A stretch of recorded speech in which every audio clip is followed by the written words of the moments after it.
Hello all, உங்கள் வீட்லேயும் mutton சாப்பிடாதவங்க இருக்காங்களா? இந்த மாதிரி ஒரே ஒரு தடவை செஞ்சு கொடுத்து பாருங்கள். கண்டிப்பாக இனிமேட்டு எல்லா டைமும் உங்களை செஞ்சு தர சொல்லுவாங்க. நான் ஆட் பண்ணுற இன்க்ரீடியன்ட்ஸ் எல்லாமே 1/2 kg மட்டனுக்கு. 1/2 kg மட்டன் நல்லா க்ளீன் பண்ணி எடுத்து வச்சு குக்கரில் ஆட் பண்ணி ஒரு 2 டீஸ்பூன் போல் ஜிஞ்சர் கார்லிக் பேஸ்ட் ஆட் பண்ணிக்கோங்க. 1 teaspoon salt, 2 teaspoon chilli powder add பண்ணிக்கிறேன்.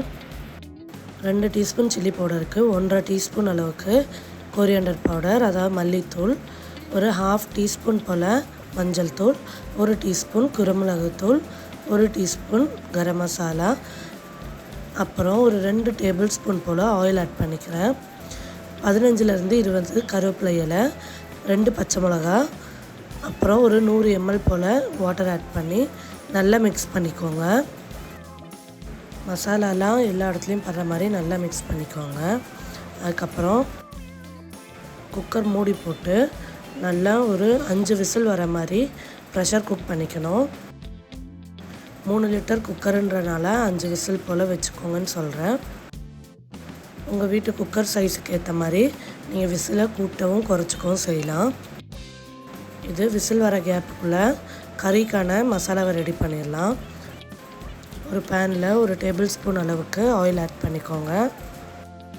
அதில் ஒரு 3லேருந்து 4 வெங்காயத்தை கட் பண்ணி ஆட் பண்ணிக்கோங்க.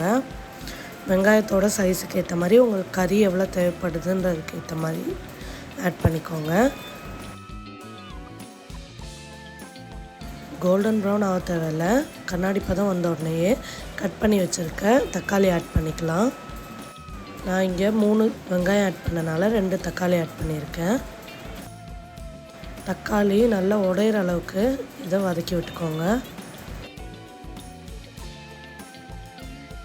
இப்போ இந்த மாதிரி தக்காளி எல்லாம் உடஞ்சி வருது.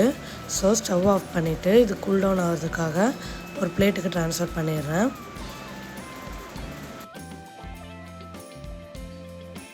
நல்லா ஆறிடுச்சு.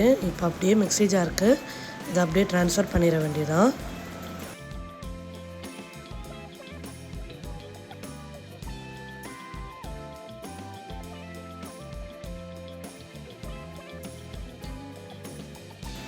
ஆற வச்ச பாத்திரத்துலேயே கொஞ்சமாக வாட்டர் எடுத்து அதையும் இதில் ஆட் பண்ணிக்கலாம்.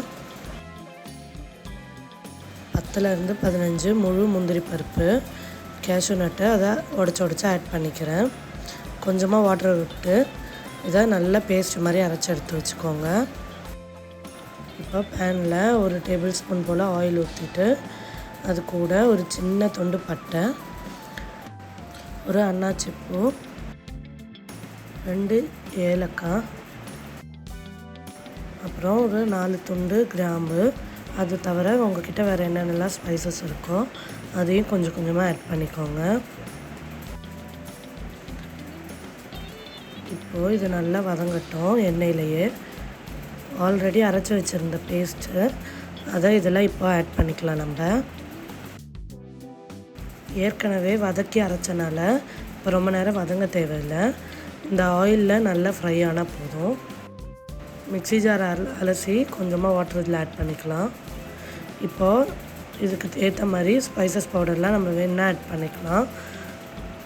குக்கரில் இருக்கிறதையும் ஆட் பண்ணிவிட்டு அதுக்கப்புறம் பார்த்துட்டு வேணும்னா மட்டும் ஸ்பைசஸ் பவுடர் நம்ம ஆட் பண்ணிக்கலாம். இப்போது நல்லா பஞ்சு மாதிரி மட்டன் வெந்து வந்திருக்கு. இது எல்லாத்தையுமே இப்போ நம்ம அந்த கிரேவியில் ஆட் பண்ண போகிறோம். ஆல்ரெடி இதிலே கரம் மசாலா போட்டிருக்கு. அதனால தான் கிரேவியில் நான் கொஞ்சம் கொஞ்சமாக எல்லா துண்டையும் போட சொன்னேன். தண்ணி மாதிரி இருக்குதுன்னு சொல்லி பயப்பட தேவையில்லை. நம்ம அரைச்சி வச்சுருந்த பேஸ்ட்டில் முந்திரி பருப்பு ஆட் பண்ணியிருக்கோம். ஸோ கொஞ்சம் நேரம் குக் ஆன உடனே இது நல்லா கட்டியாக வந்துடும். வேக வச்ச மட்டனையும் இதில் ஆட் பண்ணியாச்சு. உப்பு காரம்லாம் பார்த்து இன்னும் கொஞ்சம் ஸ்பைசஸ் தேவைப்பட்டுச்சுன்னா மட்டும் நீங்கள் ஆட் பண்ணிக்கோங்க. மட்டனில் மட்டும் பெப்பர் எவ்வளோக்கு எவ்வளோ ஆட் பண்ணுறோமோ அவ்வளோக்கு எவ்வளோ அது டேஸ்ட்டை இன்க்ரீஸ் பண்ணி கொடுக்கும். அவ்வளோதான். லிட் போட்டு க்ளோஸ் பண்ணி லோ ஃப்ளேமில் வச்சுட்டு ஒரு 10 நிமிஷம் போல் கொதிக்க விடுங்க. இந்த மாதிரி மட்டனோட ஆயில் பிரிஞ்சு வந்ததுக்கப்புறம் ஸ்டவ் ஆஃப் பண்ணி கொஞ்சமாக கொத்தமல்லி இலையை தூவி அப்படியே சுட சுட சர்வ் பண்ணிங்கன்னா சூப்பராக இருக்கும். நான் சொன்ன மாதிரியே நல்ல கட்டியான கிரேவி வந்துருச்சு பாருங்கள். வீடியோ பிடிச்சிருந்தா மறக்காமல் லைக் அண்ட் சப்ஸ்கிரைப் பண்ணிடுங்க.